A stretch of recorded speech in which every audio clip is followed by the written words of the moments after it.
Pag-uusapan po natin ang EDSA 40. Ayan. Hindi, ako ang tanong ko talaga dito, yung ano ba talaga dapat ang saan natin uunahin, ha? Ano dapat ang dapat tandaan at ating ipagmalaki? Malaki? May question mark. Oh, nasa linya po natin ang isang historian, si Professor Xiao Chua. Prof, magandang araw po.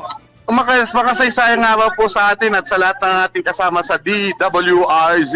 Yun, okay. Prof, pagka kayo ho ang tatanungin, dahil matagal na ho kayo dyan eh, dahil nasa kabilang istasyon pa ako, na-i-interview ko na kayo. Opo. Okay, Prof. Opo, nandito lang tayo. Opo, pagka po pinag-usapan ng mga millennials, mga Gen Z, Alpha na ito, ano ho ba talaga dapat ang isa sa mga dapat matutunan o dapat tandaan ng mga kabataang ito pag pinag-usapan ang EDSA People Power? Well, ang dapat nating matutuhan o siguro ang unang-una kong sinasabi sa mga kabataan Opo. na ito ay isang bagay na ipinagmalaki natin, itong people power. Kasi ginaya ito ng mga ibang bansa para Tama. mapatalsik yung mga corrupt regimes nila, no? Tama. So, ano to yung, alam mo yung parang kapag noong 1986, bilib sila pag sinabing Pilipino ka, na, di ba nung ang panoorin, live TV, hinaharang natin yung mga katawan natin sa tangke. Paano yun, di ba? Parang paano, itong mga Pilipino ito, nakakatuwa mga panoorin, ginagawang panoorin yung Pilipino noon dahil tayo ay napakagaling na lahi, no? Na alam mo yung pinakita natin doon, yung pakikipagkapwa natin, na hindi tayo nagpatayan kahit na nagkakagirian na yung puwersa ni Marcos, ng mga taong bayan. Tama. Pero nagbigayan ng bulaklak at pagkain. So yun ang tingin ko dapat ipagmalaki natin, yung culture o pakikipagkapwa-tao. Ipagmalaki at dapat matutunan. Tama po. Okay.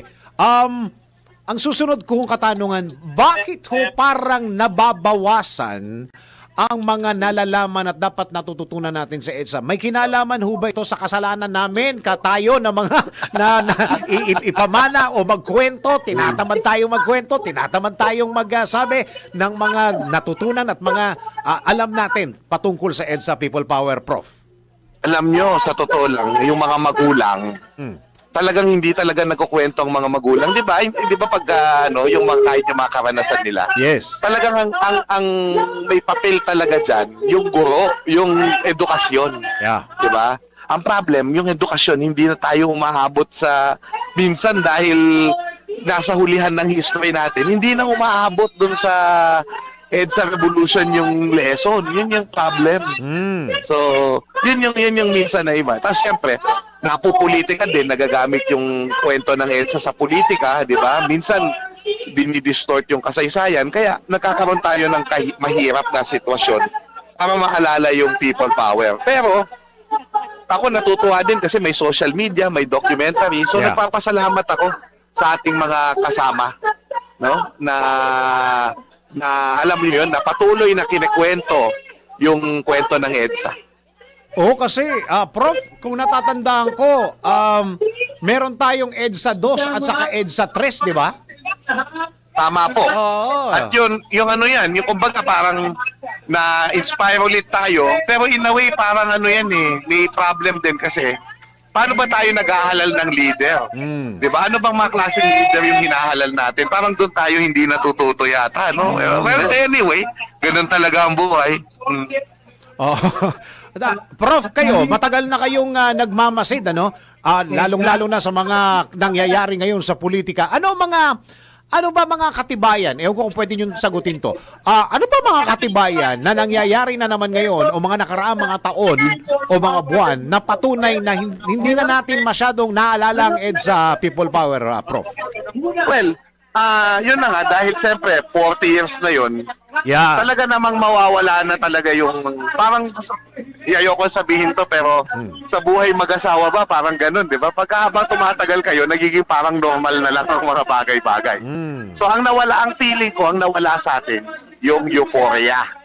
Ibig sabihin yung euphoria, yung parang yung pagkasabik natin. Pero hindi ibig sabihin nun na nawala yung diwa, no? Minsan kailangan mag-date kayo ulit ng misis mo, magkwentuhan ulit kayo. Ganun lang naman yun eh. So ganun din tayo, parang yung kailangan binabalik-balikan natin pag anniversary sa mag-asawa. Diba? Sa panahon po ngayon, with the digital age, ano ho dapat ang ginagawa nating mga nakakaalam ng kwento ng EDSA People Power para kahit papano malaman at saka kahit papano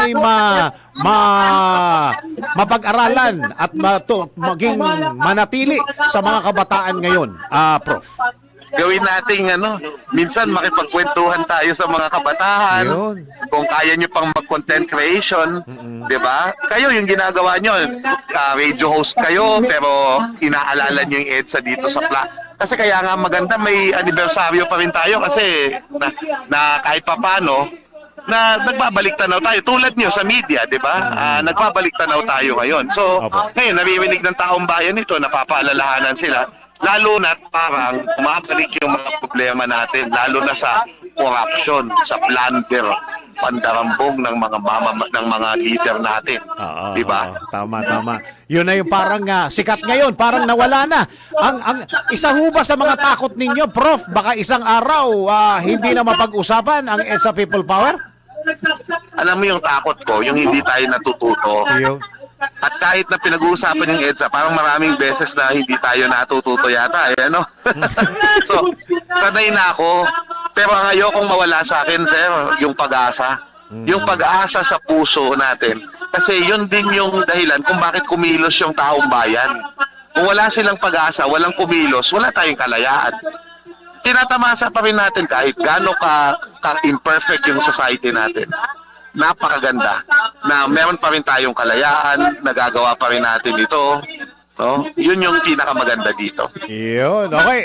Prof, ano ho ang pwede ninyong, kunyari, kausap niyo yung mga kabataan ngayon dahil alam ko yata may mga eskwelahan na walang pasok. Ano ho ang pwede ninyong iwan o pwede ninyong ibilin para ngayong araw na ito? Huwag tayong hard masyado sa sarili natin, Marami na tayong narating at nabago dahil sa people power. Marami na tayong magagandang na itaguyod mula noon sa 40 years. Pero sabi nga nila, malayo na, malayo pa. No? Ibig sabihin, meron pa tayong panahon para kumilos, para tayo ay magkaroon ng magandang buhay. Kasi yun talaga 40 years na ni si Moises nasa Israel, na pupuntang Israel. Natagpuan lang yung promised land after 40 years. Tayo naghahanap pa rin tayo. Pero huwag tayong mawawala ng pag-asa. Laban lang po tayo, laban lang. Yun. Prof, last na talaga to. Last na. Pasensya ka na. Naniniwala ka ba? Opo, naniniwala ba kayo na dapat gawing holiday ang February 25? Prof? Actually, nakatulong na hindi holiday kasi yung mga naiinis. Alam mo yung pagka ikaw ay pinipigilan, lalo ka nang gigigil. Iyo. So, thus dumadami yung nagse-celebrate ngayong hindi holiday. Pero, okay na rin, maganda kung may holiday. So, ipasa na yung batas na yan para lalo tayong magdiwang. Pero, kaya may holiday, kaya wala, nandito pa rin ang National Historical Commission of the Philippines at ang ibang mga puwersa tulad ng ATOM, tulad ng aming organisasyon upang ipagdiwang ang people power. Ayun, maraming salamat po sa oras na binigay nyo sa DWIC. Maligayang pag-alala sa EDSA People Power, Prof.